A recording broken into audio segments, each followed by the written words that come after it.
जय हिंद, welcome back to the channel. तो अभी हम संविधान के बाद हमारी मूल विधि आती है। मूल विधि में आज हम एक्ट पढ़ेंगे घरेलू हिंसा से महिला घरेलू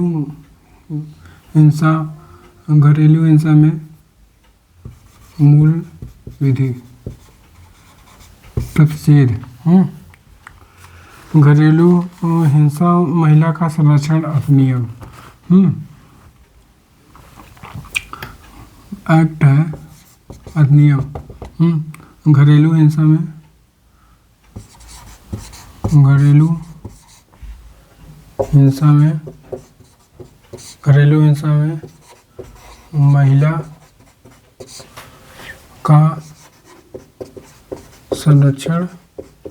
महिला का संरक्षण अधिनियम।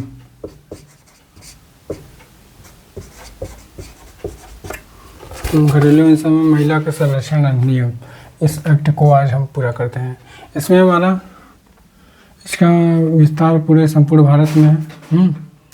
इस अधिनियम का घरेलू हिंसा का महिला का संरक्षण, इस अधिनियम के द्वारा इस अधिनियम के द्वारा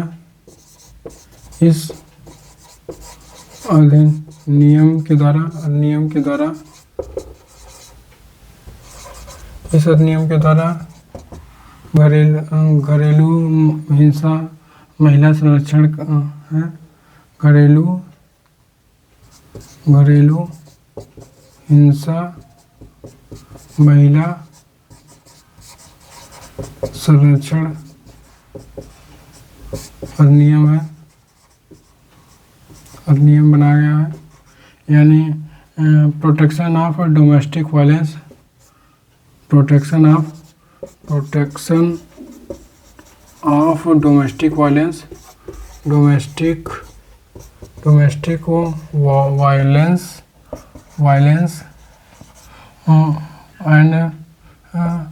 and protect for their women protect for right, उनके अधिकार, प्रोटेक्ट फॉर देयर राइट्स। यानी कि इसमें कुल 5 भाग है, कुल पाँच भाग है और कुल सेक्शन है, सेक्शन यानी धारा, सेक्शन कुल हमारा 37 धाराएं हैं। इसमें अगर हम बात करें धारा नंबर कुल भाग की बात करें तो भाग 1 में हमारा इसका प्रारंभ कहाँ से कहाँ तक है, पूरे भारत क्षेत्र में है। प्रारंभ कहाँ है, प्रारंभ कितना है, कहाँ है, प्रारंभ हमारा कब हुआ था। प्रारंभ हमारा धारा 1 से 2 तक,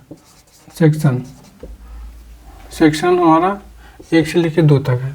और भाग 2 की बात करें तो घरेलू हिंसा के बारे में बात की गई है। घरेलू हिंसा के बारे में बात की गई है, जो धारा नंबर सेक्शन हमारा 3 है। भाग 3, धारा नंबर 3, भाग 3 में हमारा संरक्षण अधिकारी, इसमें 3 प्रकार के होते हैं। एक सरकारी तौर पर, ये हमारा संरक्षण अधिकारी हो गया, संरक्षण अधिकारी और सेवा प्रदाता अधिकारी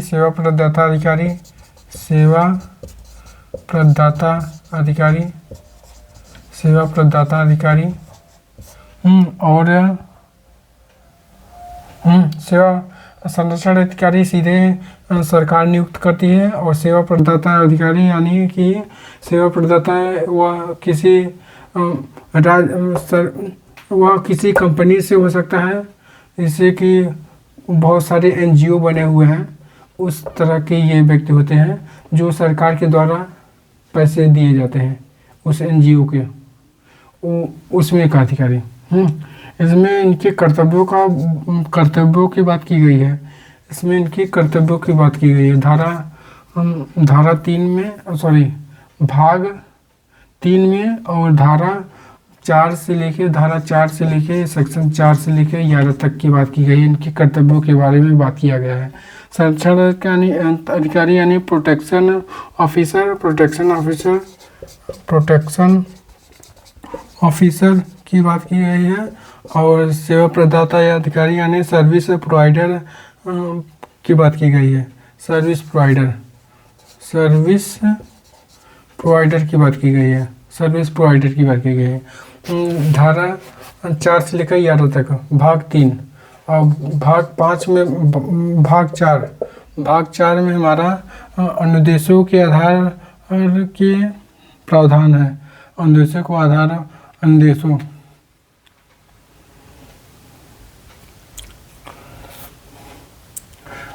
के आधार पर प्रावधान है। अनुदेशों के आधार का प्रावधान है। यानी order of relief procedure, order of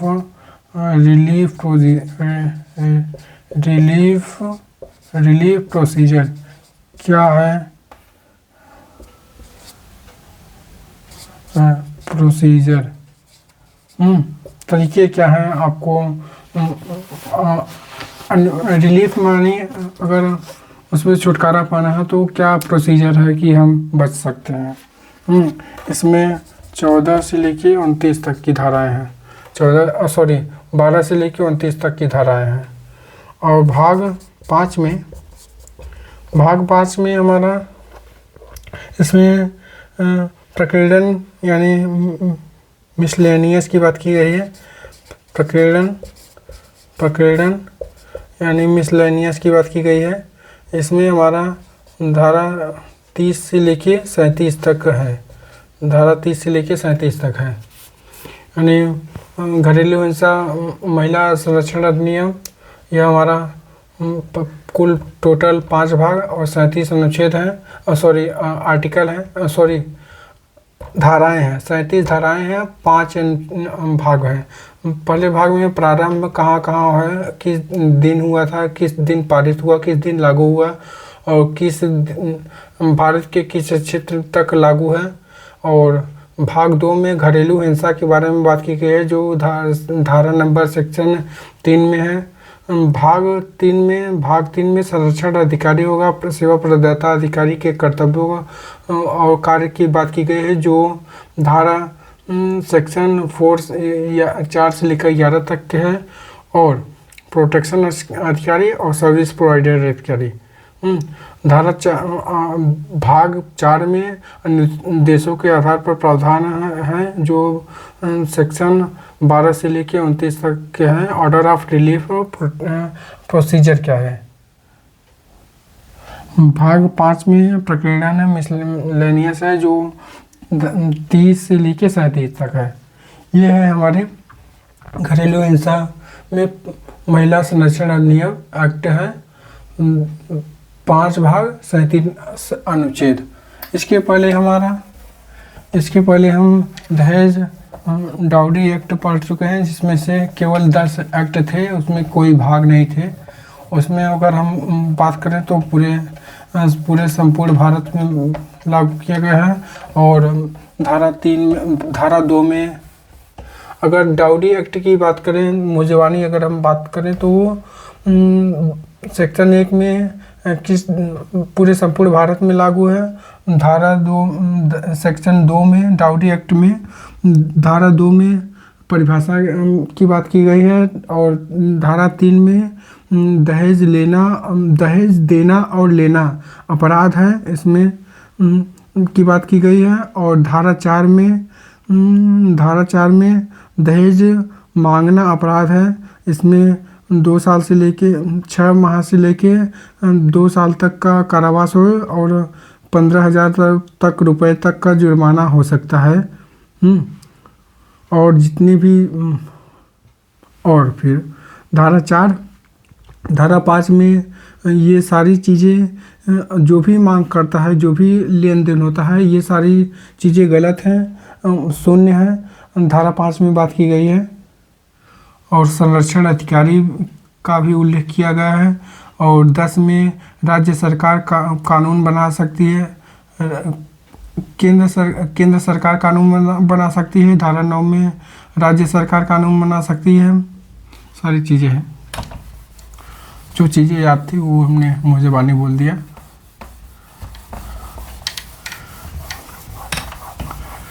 अब इसमें हमारा धारा की बात की जाए तो धारा नंबर सेक्शन 1 में 1 से बात की जाए तो धारा 1 में संक्षिप्त नाम और विस्तार और प्रारंभ की बात की गई है। संक्षिप्त नाम और विस्तार और प्रारंभ की बात की गई है। संक्षिप्त नाम इसका घरेलू हिंसा महिला संरक्षण अधिनियम है। और विस्तार हमारे पूरे भारतवर्ष में है, जो जम्मू कश्मीर में नहीं था। जम्मू कश्मीर में 31 अक्टूबर 2019 से लागू है। और प्रारंभ हमारा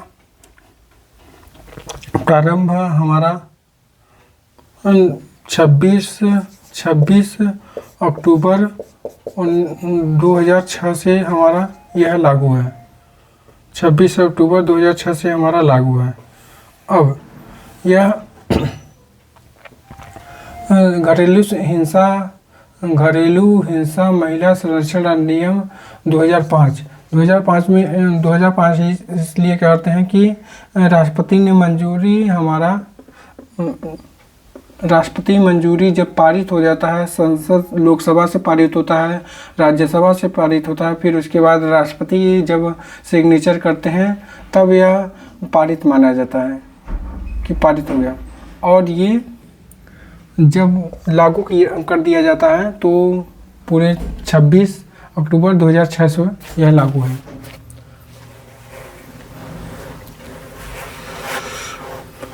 धारा सेक्शन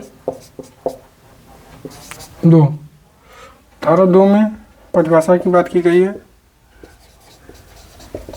धारा 2 में परिभाषा की बात की गई है। इसकी परिभाषा की बात की गई है, यानी कि जो भी इसमें शब्द आएंगे, जो भी कठिन वाले शब्द आएंगे, हर शब्दों का वर्णन किया गया है। जो कठिन शब्द है, जो शब्दों का वर्णन किया जा सकता है, उसमें हर शब्दों का वर्णन किया गया है। इसमें परिभाषा की बात की गई है। परिभाषा यानी अगर जैसे कि बालक की बात की गई है तो बालक अब जवान रहो, अगर एज फिटनेस बनाए रहो और तुम्हारी एज 30-40 साल है तो वह बालक नहीं कहलाएगा। 18 साल तक के उम्र के बच्चों को हम बालक ही कहेंगे। वह चाहे उसकी वजन 10 कुंटल हो, चाहे उसकी लंबाई 15 फुट हो, वह अगर 18 साल नहीं हुआ है तो वह बालक ही कहलाएगा। और इसमें परिभाषा की बात की गई है तो परिभाषा में व्यथित व्यक्ति की बात की गई है। व्यथित व्यक्ति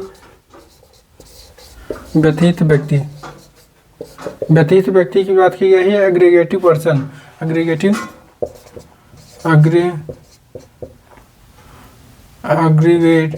अग्रीवेड पर्सन की बात की गई है। अग्रीवेड पर्सन की बात की गई है, जो हमेशा यहाँ पर इसमें हम पढ़ रहे हैं घरेलू हिंसा महिला संरक्षण अधिनियम, यानी कि इसमें अग्रीवेड पर्सन हमेशा महिला ही होगी। प्रताड़ना इसमें केवल हमेशा महिला की ही होगी, पुरुष की नहीं बात की गई है। हमेशा इसमें वर्णन दिया गया है कि महिला है, इसमें घरेलू हिंसा में केवल महिला की ही बात की गई है। वह वुमेन होनी चाहिए। और जिसके साथ प्रत्यार्थी ने घरेलू हिंसा की है, जिसके साथ प्रत्यार्थी ने घरेलू हिंसा की हो, और तथा वह घरेलू नातेदारी में हो,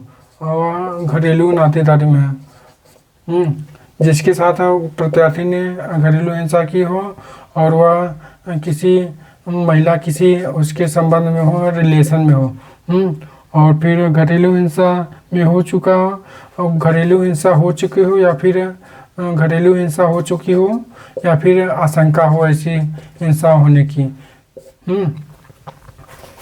ऐसी हिंसा होने की आशंका हो। ये 2A की बात की गई है, 2A धारा 2A की बात की गई है। A woman who faced violence by respondent who domestic related with her, वह जो पर्सन डोमेस्टिक वायलेंस करता है उसके संबंध में, उस रिलेशन में उसकी वह क्या लगती है, नातेदारी है, रिलेशन है, दोस्त है, क्या है, ये सारी चीज़ें को वर्णन किया गया है। यानी सेक्शन 2B में बालक की परिभाषा दी गई है। बालक यानी जो 18 साल से कम उम्र के बच्चे हैं, 18 साल तक के बच्चों को हम बालक ही कहेंगे, चाहे वह 50 कुंटल का हो, चाहे वह 15 फुट का हो, बालक ही कहेंगे। चाहे वह लड़की हो, चाहे लड़का हो, चाहे जो हो, ये बात कही है। और इसमें कोई भी व्यक्ति 18 साल से एनीवन बिलो 18 ईयर्स, कोई भी रिश्तेदारी नातेदारी अपना हो, प्रदत्त हो, पोषित हो, कोई भी हो, इसमें से कोई भी रिलेशन में हो, नातेदारी में हो, प्रदत्त हो, यानी हमने उसे गोद लिया हो, पोषित हो यानी कि हम उसे केवल खाने पर रखे हुए हैं, वह हमारा घर का काम करता है और उसे हम बाद में अगर उसकी गलती होने पर उसे हम मारते हैं, यह घरेलू हिंसा ही है। लड़की होनी चाहिए इसमें, लड़का नहीं। इसमें इस एक्ट में केवल लड़की की बात की गई है, महिला की बात की गई है। और 2E में DIR domestic incident report, DIR घरेलू घटना रिपोर्ट की बात की गई है। DIR घरेलू डोमेस्टिक इंसिडेंस रिपोर्ट की बात की गई है। और यह एक संज्ञेय अपराध में ही FIR की जाती है। FIR हमेशा संज्ञेय अपराध में ही की जाती है। संज्ञेय अपराध यानी अगर कॉग्निजेबल रिपोर्ट, FIR हमारा कॉग्निजेबल रिपोर्ट, संज्ञेय अपराध में ही हमारा रिपोर्ट लिखी जाती है। इसमें FIR होने पर अधिक से अधिक 3 साल तक की सज़ा हो सकती है। और फिर उसके बाद अगर जब जो कोर्ट निर्धारित करेगा उसके अनुसार कार्य किया जाएगा अगर FIR होती है तो। और NCR नॉन कॉग्निजेबल रिपोर्ट यानी कि छोटी बातों पर अगर FIR नहीं लिखी जाती है। छोटी बातों पर अगर मान लीजिए कि किसी दो की आपस में झगड़ा हुई और वह चला गया FIR निकालें, तो ऐसी छोटी बातों पर FIR नहीं की जाती है। एक दूसरे को समझा बुझा कर, नोटिस देकर ऐसी सारी चीज़ें को, प्रक्रिया को समाप्त किया जाता है। हर बात पर FIR नहीं होती है, इसे NCR कहते हैं, यानी नॉन कॉग्निजेबल रिपोर्ट है, असंज्ञेय रिपोर्ट। एप्लीकेशन के द्वारा थाने में इसे निपटाया जा सकता है। और सेक्शन 2F में हमारा घरेलू हिंसा नातेदारी से संबंधित है। घरेलू नातेदारी से 2F में घरेलू नातेदारी से संबंधित है। घरेलू नातेदारी से संबंधित है यानी कि जब कोई व्यक्ति के साथ रह रहा हो तो वह घरेलू नातेदारी से संबंधित हो गया। यदि who person live in together, it can said to domestic violence. Domestic relation वह डोमेस्टिक रिलेशन 2F में घरेलू नातेदारी की बात की गई हो कि वह दो पर्सन हैं जो एक मेल है और एक फीमेल है। तो घरेलू 2F में बात की गई है घरेलू नातेदारी, यानी कि वह महिला उस पर्सन से किसी नातेदारी में हो, किसी रिलेशन में हो, संबंध में हो, कि यानी कि अगर मान लीजिए हो गया नातेदारी, वह उसकी पत्नी हुई, बहन भी हो सकती है,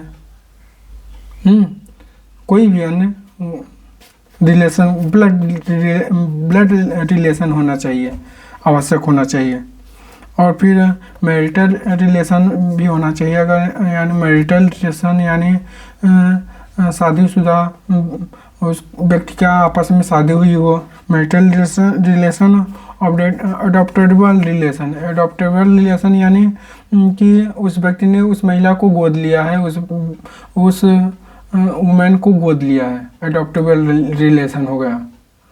अडॉप्टेबल रिलेशन किसी भी व्यक्ति को गोद लेना आसान नहीं है, बड़ी प्रक्रियाओं के बाद गोद लिया जाता है। फिर वह उस व्यक्ति से संबंध होता है, तब वह भविष्य में जाकर उस व्यक्ति को अपनी जायदाद दे सकता है। अडॉप्ट अगर किया गया बच्चा हो तो उस व्यक्ति को अपनी संपत्ति वह बाद में भविष्य में दे सकता है। सारी चीज़ों की बात की गई है। और 2G में बात की गई है डोमेस्टिक वायलेंस की बात की गई है। इसमें भी 2G में डोमेस्टिक वायलेंस की बात की गई है, घरेलू हिंसा की बात की गई है। और धारा सेक्शन 3 में भी डोमेस्टिक वायलेंस की बात की गई है, घरेलू हिंसा के बारे में बात की गई है। इसमें 2H में दहेज की बात की गई है, 2H में दहेज की बात की गई है, डाउरी की बात की गई है, दहेज की बात की गई है। इसमें आप दहेज उत्पीड़ना, दहेज के लिए किसी महिला को आप उसे मारते हैं, मानसिक प्रताड़ना देते हैं, ऐसी सारी चीज़ें की परिभाषा दी गई है। इसमें घरेलू हिंसा के बारे में बात की गई है। अगर हम 2K की बात करें तो 2K की बात करें कि धनी अनुतोषण की बात की गई है, धनी अनुतोषण की बात की है, धनी अनुतोषण की बात की है, धनी अनुतोषण की बात की गई है। इसमें यानी कि धनी अनुतोषण में यानी धन की बात की गई है। अगर आप किसी भी महिला को अगर डोमेस्टिक वायलेंस करते हैं, किसी भी महिला के साथ डोमेस्टिक वायलेंस करते हैं, तो उसके एवज में वह अगर FIR लिखी गई तो मजिस्ट्रेट आपको धनी अनुतोषण उस महिला को दिला सकता है आपके द्वारा। धनी अनुतोषण यानी पैसा आपको देना पड़ेगा, 2-4 लाख, 5 लाख, 10 लाख, जिस तरह से व्यक्ति को, महिला को नुकसान पहुंचाया गया है। अगर चोट लगी है तो पैसा दिया जाएगा, मानसिक स्थितियों को ख़राब किया गया है तो पैसा देना पड़ेगा। यह मजिस्ट्रेट ऑर्डर के द्वारा किया जाता है, धनी अनुतोषण दिया जाता है। अगर आप ऐसे किसी भी प्रकार के महिला के साथ डोमेस्टिक वायलेंस करते हैं तो 2H में धनी अनुतोषण की बात की गई है, 2K में। और 2H में डाउरी की बात की गई है, यानी दहेज के लिए उत्पीड़न करते हैं। और 2G में रिस्पोंडेंट प्रत्यार्थी की बात की गई है, 2G में प्रत्यार्थी की बात की गई है, यानी वह जो व्यक्ति हिंसा कर रहा है। रिस्पोंडेंट प्रत्यार्थी की बात 2G में प्रत्यार्थी की बात की गई है। सॉरी 2Q है, 2KQT। K की बात की गई है, K में धनी अनुतोषण, Q में रिस्पोंडेंट जो व्यक्ति हिंसा कर रहा है, प्रत्यार्थी, अगर हिंदी में बोलेंगे प्रत्यार्थी और इंग्लिश बोलेंगे रिस्पोंडेंट। और अग्रीगे और जिस व्यक्ति के साथ है, जिस महिला के साथ डोमेस्टिक वायलेंस किया जा रहा है उसे अग्रीवेड पर्सन बोलेंगे। यानी 2Q में रिस्पोंडेंट की बात की गई है, प्रत्यार्थी जो व्यक्ति हिंसा कर रहा है उसके बारे में बात की गई है। और 2T में इसमें केवल परिभाषा है, 2 में केवल परिभाषा है। तो ऐसे शब्द जो इस एक्ट में ज़रूरी है, ऐसे शब्दों का विस्तार किया गया है, ऐसे शब्दों को परिभाषित किया गया है धारा 2 में डोमेस्टिक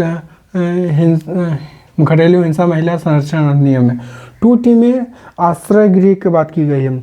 आश्रय गृह यानी कि 2 व्यक्तियों में, 2 महिला और पुरुष में अगर लड़ाई हुई, महिला और पुरुष में लड़ाई हुई तो पर्सन अगर उस महिला ने पुलिस में रिपोर्ट दर्ज करा दिया, संरक्षण अधिकारी के द्वारा रिपोर्ट दर्ज करा दिया और बाद में रिपोर्ट दर्ज कराने के बाद उस महिला के द्वारा प्रोटेक्शन मांगा जा सकता है, संरक्षण आश्रय मांगा जा सकता है। तो वह संरक्षण अधिकारी जो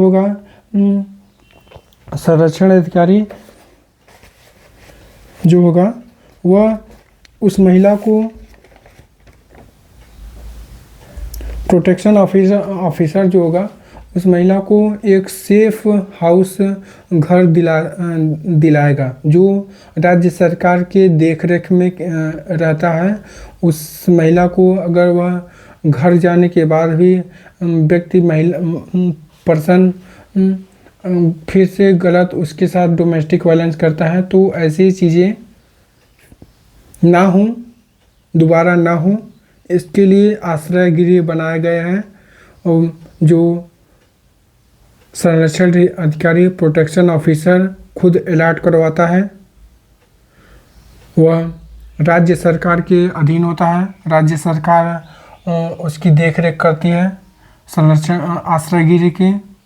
और प्रदत्त अधिकारी भी जो NGO के द्वारा बनाए जाते हैं शेल्टर होम आश्रय गृह।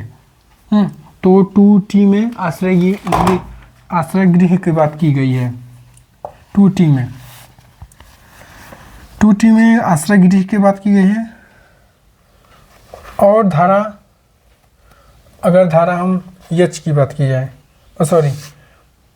धारा 3 की बात की जाए तो हम कल पढ़ते हैं। आज के लिए इतना ही। जय हिंद, जय भारत। अगर यह वीडियो आपको अच्छा लगा हो तो सबसे पहले आप लाइक करें और चैनल को जरूर से सब्सक्राइब कर दिया करें। Thank you. जय हिंद।